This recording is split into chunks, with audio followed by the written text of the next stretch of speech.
Welcome to Stay Alive and Fit with Liz Goodman, a new innovative radio show that taps into what's happening now in the medical industry, featuring fitness experts, foodies, and medical professionals. Get it right here and be an active participant in your health. Mixed messages about what is best for your health can make you feel like you're on a runaway train. So hop on and have some fun. Liz navigates this medical mystery ride.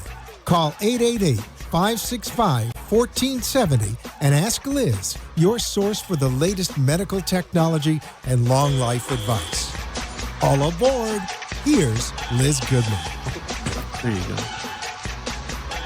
Hi, this is Dr. Frank Snipes and Dr. Michelle Kerwin, and this evening we're going to be talking about childhood obesity in general, and wanted your participation. This is one that really we can certainly, if I can get this off, can certainly help us a lot, and we can help you answer some questions about obesity, which is an absolute epidemic at this juncture. So right off the bat, if you can call in at 888-565-1470. Once again, that's 888-565-1470. Or you can listen on your computer at wwnnradio.com.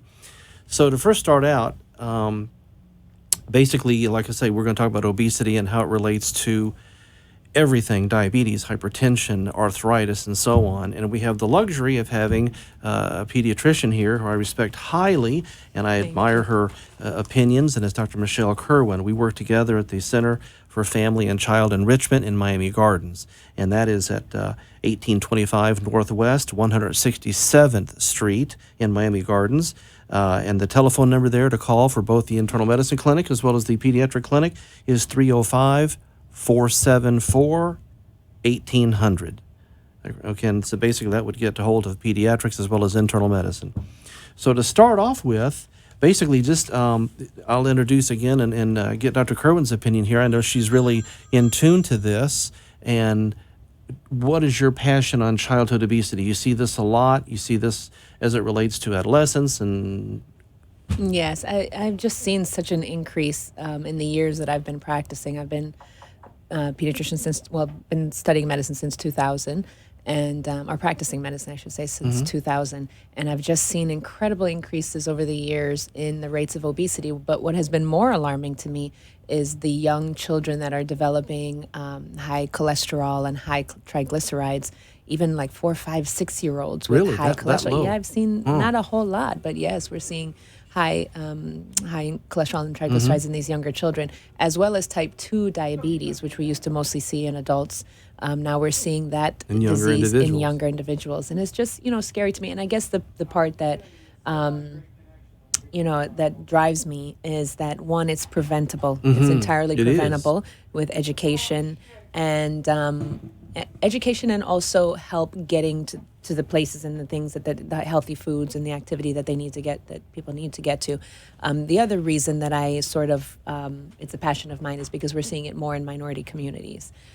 So that, also sparks my interest. I've mostly worked in minority communities in my practice, and so I see, that much A more lot of of them. it. Yeah. So it is preventable, and these diseases, and I'm sure we'll get into all of this as we go along, but the comorbidities or the diseases, Associated illnesses, yeah. illness. Thank you. That's all right. I was trying to look for a better That's right. way to Just say call me that. Webster.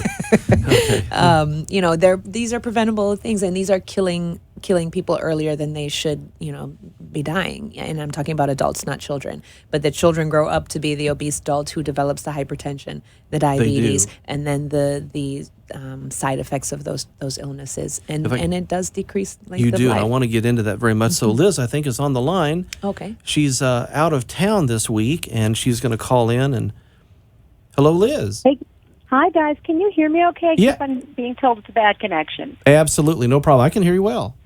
Hi, Liz. Okay, awesome. Hi, guys. Hi, Hi. Doc. Thanks so much for covering the show. You're doing an awesome job, as I expected you would. Well, no Thank you. problem at all. We love it.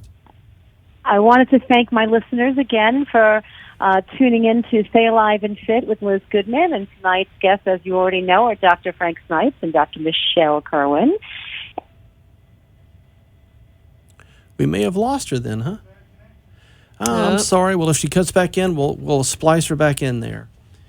Well, in general, just a few statistics, and then we'll kind of get into the depths of it. Maybe we'll get a few calls.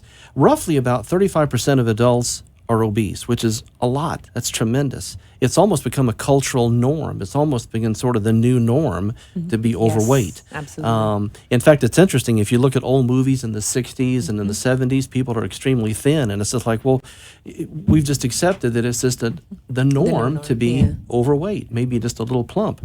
I was at the mall the other day, and I was just sitting down, and I was just watching people go by. And it's amazing how many people are significantly overweight. Roughly 2/3, if you include overweight and obese, of the Americans are overweight. Like if you include both of those, overweight as well as obese. And one thing that affects both the pediatrics as well as the adult population as far as obesity is, what are we talking about obesity? What does that mean? What are the cutoffs and such? It's all basically based upon kind of a rough estimate called the body mass index, or the BMI. And the BMI basically is not entirely accurate because it doesn't really take into account people's body styles and so on. Some people Race are just and ethnicity. intrinsically thin, race and ethnicity. Theoretically, Arnold Schwarzenegger would be obese because he's rather small, I think, but he's very, very muscular. So his weight and his height would put him into the obese category. So you have to kind of look at it a little bit with a grain of salt sometimes, but it gives them a good estimate as to their weight and such. And overall, we at the Center for Family and Child Enrichment have gone out recently. I know Dr. Kerwin and I have done that separately as well as together to various churches and local functions where we take people's basic or their body mass index, and that's been helpful to kind of plot where they are. And as you say, sometimes even the kids are on the higher scale of normal. Oh, absolutely. So basically, in general, we all know what it pretty much is. How do we get there? Well, just do a little bit of research and such.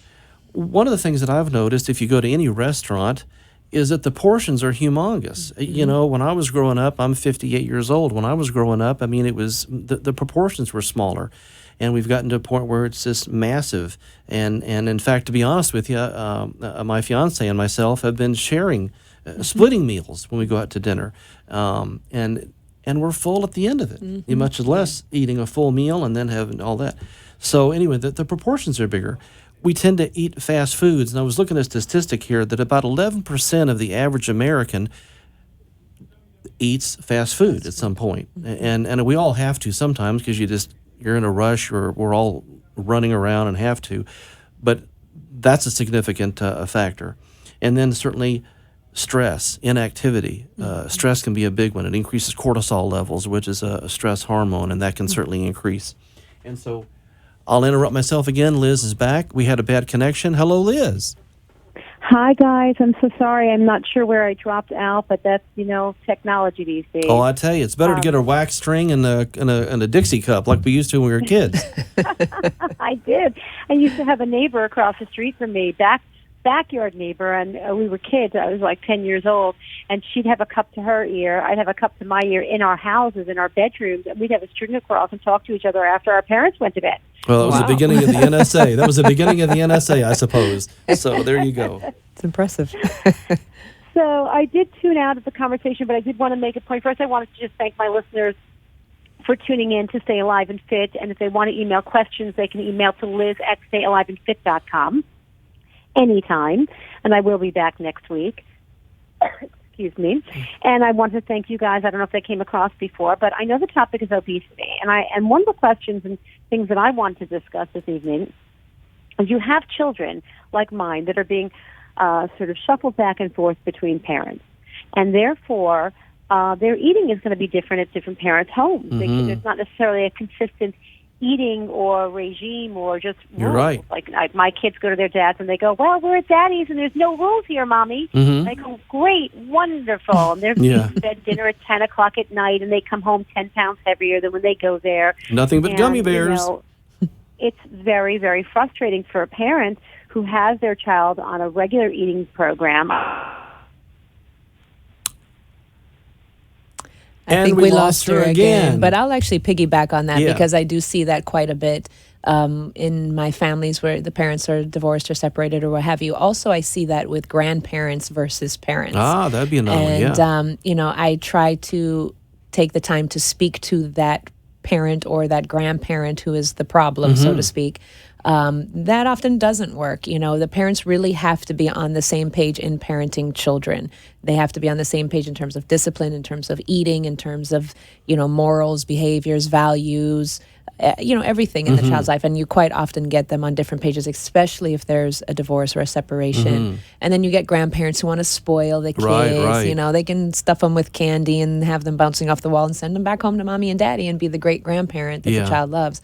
And, it's very difficult. There's no easy answer and no easy way around that other than somebody taking the time, somebody else stepping in, which is usually I try to do that, and trying to educate and make them understand that this is not good love, that tough love, saying no to candy and so on from time to time, is good love.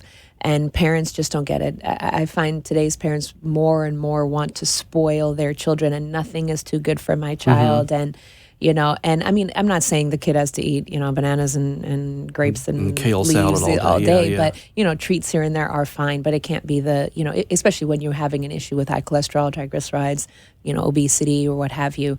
It has to stop. And it's a tough battle because many parents will not, they just won't budge. What about the schools? I remember when I was in high school and such, and junior high and so on, it was much easier. I mean, they gave you meals that seemed pretty balanced, and now I guess kids have access to sodas and whatnot and the Some of the machines or whatever. schools and childcare centers are trying to make changes and make the food a little bit healthier. They're putting in machines that have more water and healthier snacks. So you do see some schools trending towards that, and we just need to keep moving in that direction until all schools have healthier meals.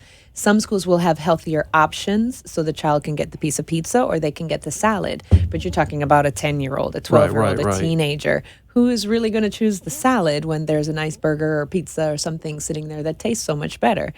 So there has to be a complete knockout of all the unhealthy foods. And even maybe alternatives. I remember when I was a kid, we just, this is it, or eat it, or, Yeah. that's it, Yes. And they Yes. pretty much, and it had spinach. I remember that. Yeah, no, But, I tell my parents, if the child refuses to eat dinner, and for the reason that they just don't like the food or they don't want to eat that food and they want to eat the junk food, then you tell them, okay, if you don't want to eat it, fine. Then you wrap it up, you stick it in the refrigerator, and you pull the chicken and rice out tomorrow morning for breakfast, and you stick it right back in front of their face. And if I don't want to eat that, okay, good. So you stick it back in the fridge and you bring it back out at lunch, back at the same plate until they realize they're not getting anything else. So you're either going to starve or you're going to eat this chicken and rice, and I don't care if it's breakfast, lunch, or dinner. And that sounds a little harsh and can be a little mean, but it's the point, really. You cannot bend, because once you bend, they've got you, and kids are very that's good true. at that. They have to realize that you're serious. And Michelle Obama was big as far as trying to get this whole healthy thing started in Let's schools move. and whatnot. But overall, is there any advice you give other than that, dietary activity? I know with cell phones and all the things that the machines that the children use. What do you say about activity? Getting kids off the couch? Trying to get 60 minutes of activity a day for children, if possible. I know that doesn't always work. I tell them to limit screen time to no more than 2 hours a day or less at their discretion if grades are not good, different reasons. I talk to them about, any screen, TV, computer, video game, iPhone, iPad, whatever, 2 hours or less, and then that they need to encourage other activities, physical activity as well as educational activities. And then the other thing you have to work with them on is what can they actually do in terms of exercise? Because sometimes you're dealing with a family who can afford a gym membership, and sometimes you're not. Sometimes you're dealing with a family who lives in an unsafe neighborhood, and they don't, once, the sun goes down, the kids are inside, and they have a ton of homework is another issue. So they have to get creative. And, you can do a pretty decent workout even in 20 minutes if you make it sort of high impact, high intensity. So I actually go through different ideas, buy some videos, pop them in the DVD player. I know people don't use DVD players anymore. We've moved on from that, but whatever the equivalent is, just download it and stream it through Your the old TV or 1970s whatever. VHS. That's right. That's exactly. right. And however you Right. get videos nowadays, do that and let them dance. And I try to make it fun. Do you like to dance? Then get the dance videos. If the kids just dance, they have these kids videos and they'll have dance routines and the kid just follows it.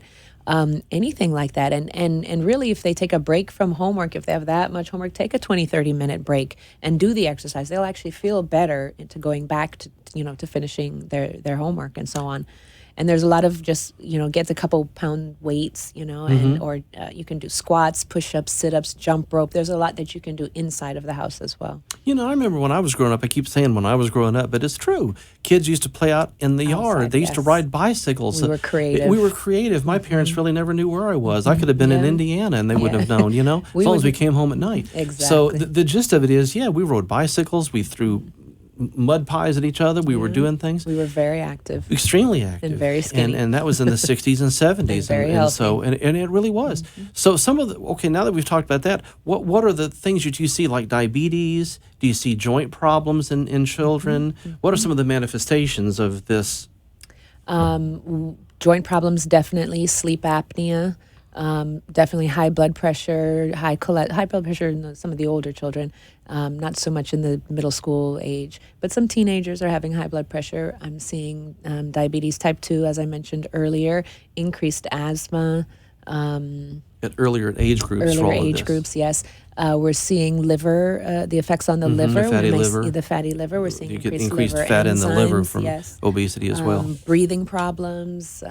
It just, the list goes on. I actually have a list here. Oh, one thing I definitely wanted to talk about was just the psychological effects of obesity. Depression, lowered self-esteem, behavioral issues. That comes from, some of it is just being bullied, teased because they're overweight, lack of self-esteem because they feel that they're unattractive or, they're fat or... Do you see that more in girls? Is it boys as well? Boys, and at younger ages. I actually have 4 and 5-year-olds that are concerned about their weight. What age now? 4 and 5 years 4 and old. 5? 4 and 5, yeah. Man. I've had 4 and 5-year-olds that are concerned about their weight.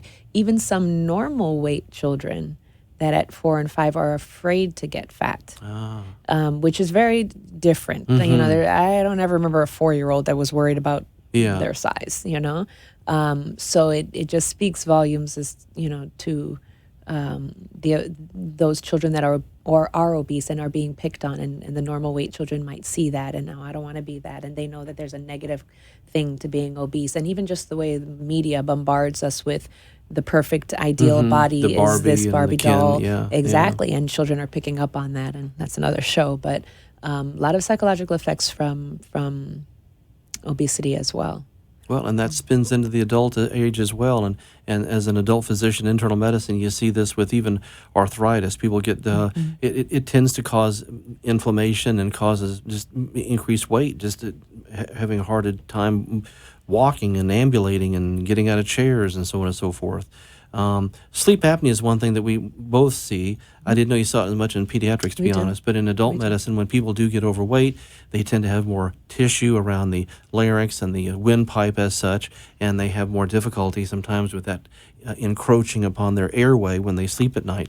And that clearly makes a difference as far as their decreased oxygen count at night, and that goofs up their sleep cycles, and that makes them fatigued throughout the day, which makes them not want to get off the couch the next day because they're fatigued, and so on and so forth. So it becomes a vicious cycle. When do you start seeing sleep apnea in children due to obesity, you think? I mean, where it becomes significant clinically. Yeah, when they're extremely obese, like what the equivalent of morbid obesity or extreme obesity. You don't see it in the kind of average overweight obese child, not so much. If you're seeing some sleep issues, it's usually that their tonsils are enlarged. Yeah, and tonsils adenoids are enlarged. And I want to give out another, before we go any further, I want to say one more time, if you have any questions for both of us, it's 888-565-1470. Once again, that's 888-565-1470. So in general, one thing that I also wanted to talk about is diet drinks, because diet drinks have been supposedly, good for you as far as losing weight. And indeed, they do have 0 calories as such, but there's all the other chemicals inside of them and so on. And there's not a whole lot known really as to exactly truly why diet drinks really do cause people to gain weight. Some people think that it's because you tend to increase your insulin levels because your body is getting ready for sweet things, and it's not sweet thing, it's artificial sweeteners, but it does increase, it kind of tricks the body, so to speak, so it increases your insulin levels, and that shifts you from burning fat to storing fat. It also tends to kind of be along with fast foods as well, and so on and so forth. So the jury's not out 100% as the exact cause on that, but it clearly does cause some increased weight when people don't think that it does. And certainly sodas with sugar. Yes. I can't stress that Diet enough. and I want to have a non-diet. seizure every time I see somebody drinking a soda with his non-diet. There are loads of sugar in those. Even in the diet are not healthy Exactly. either, the diet sodas. Yeah, exactly. So, for sure, if you're going to drink any soda, which isn't probably a good thing beyond a certain point, do it without sugar. But still, the diet sodas, as Dr. Kerman has mentioned, as we were talking Not earlier, healthy. do have a lot to do with it. It also relates to, and again, this has many fingers, it relates to cancers you can see sometimes in Yes. adults. Women who tend to eat a heavier, fatty diet tend to get more breast cancer. Both men and women can get more colon cancer, and on top of that, uterine cancer, because it switches the hormones a little bit from the fat is metabolically active. It does alter the estrogens and how it relates to the inner lining of the uterus to cause uterine cancer. And then certainly men with prostate cancer has been alluded to. So it's not just cosmetic, it's not just depression, it's not just arthritic, it's not just cancer. It relates to heart disease, strokes, hypertension. So clearly has a tremendous amount of fingers in this. We've got to get in touch with this. We've got to get in control of it. In my office in Fort Lauderdale, I see significant amount of people who are at least overweight, not necessarily morbidly, but at least some degree of overweight, and it has a lot of fingers. So can you speak to other medications? I don't know if pediatrics uses medications for it, but No, Okay. we don't. No, we don't in peds. Not for obesity itself, not for weight loss, and no, we really don't. For Okay. children, especially the younger, the preschool, middle school age, I usually will tell parents that, depending on how overweight they are, if they're just overweight and not obese, let them grow into their weight. Let's stop the weight gain. They're not allowed to gain any more weight. If they lose a couple pounds, great. Just get them active and get them eating healthy, and they'll grow And they'll grow they'll into grow it into and- their weight. Teenagers, it's a different story. You need to lose weight. You need to be active. You need to be eating healthy. And that's the approach that we mostly take in pediatrics. We don't really go towards medication now. If they have high cholesterol or hypertension and so on, we'll refer them to GI, nutritionist, or refer them to cardiology and let them take it from there.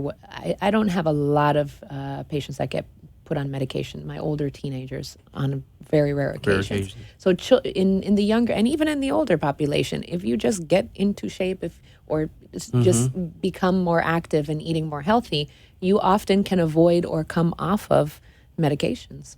You can, and honestly, I haven't had much good luck with medications. I don't use them very much. Once in a while, there are some out there like Belviq, Qsymia, phentermine's been around for a long time, Contrave, and I'm sure there's a role for them. I'm sure there's definitely a role, but it seems like it's a lifestyle thing. It It is. really, really is. It is. And I can't tell you how many times people will say, well, when I talk to them in the office, what's your diet like? And almost always it's filled with bread, carbohydrates, rices, which are good in moderate amount, but carbohydrates. And even if one were to, at least in the adult population, get rid of bread, rices, carbohydrates, certainly sodas, it makes a huge difference. Huge. And getting active. Yeah. I had a patient about 3 weeks ago who had a small heart attack, and he came back to the office, and he admitted. In fact, his wife was there. Remember, my theme is men are bad patients.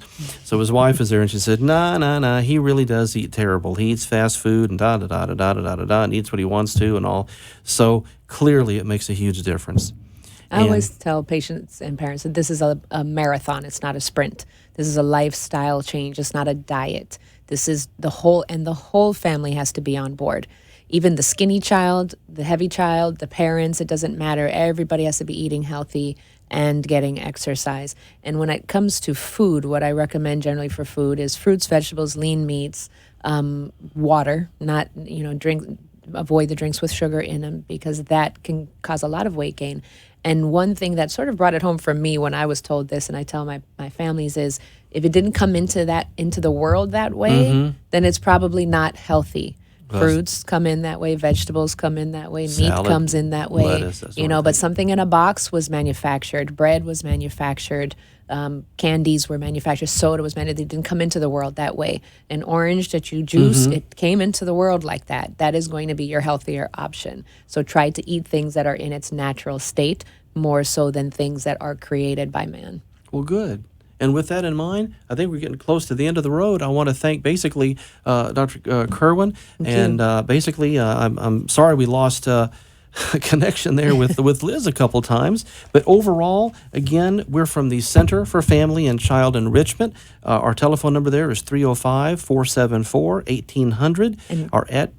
Sorry, go ahead. Our address is 1825 Northwest 167th Street, Miami Gardens, Florida.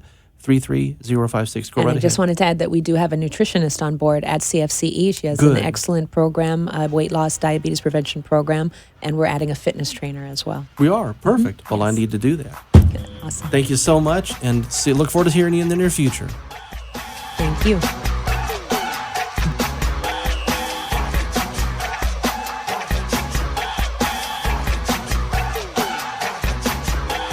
You've been listening to Stay Alive and Fit with Liz Goodman, a new innovative radio show that taps into what's happening now in the medical industry, featuring fitness experts, foodies, and medical professionals.